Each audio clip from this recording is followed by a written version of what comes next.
Hey guys, it's John, ReelBlue Custom Rods, and welcome back to the channel. In today's video, I wanted to do another product review for ice fishing rod or reel anchors.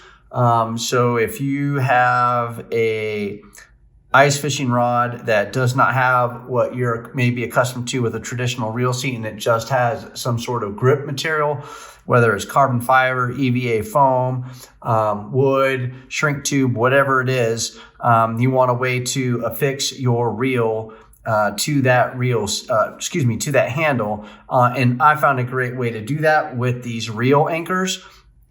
And these are pretty good.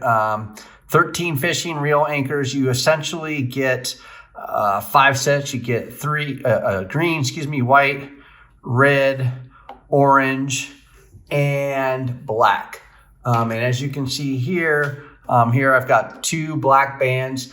What I really like about this is I've realized I really don't need more than 1 band on each foot of the reel seat. As it comes down or it goes up, it holds very well, super tight. And if it does get off-centered a little bit when you're applying them, you just can kind of just slowly turn it and it will shift a little bit. But what's really great about these, again, no tools required. You just have to slide them over the grip to get them to the spot that you like. And I recommend sliding both of them on and get at each end, have some separation. Then set your reel on here and slide them over the feet. It takes a little bit of work, but they'll get over there and they'll hold it nice and snug. So again, no tools required.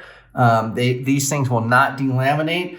They will not crack or become brittle. They'll stay nice and tight the way they are. And it maintains its performance all the way down to -60 below Fahrenheit. So it's not going to compromise the integrity of it when you're fishing out there ice fishing. The cold's not going to make it brittle until you get, pretty darn cold at 60 below degrees Fahrenheit. Again, super easy to install. You get 5 color options: green, white, red, orange, and black. Pretty universal colors to kind of match really any rod concept that you've got going on or your color scheme. And again, a very great way to make sure you get your reel to sit on your ice fishing rod. Hope this helps.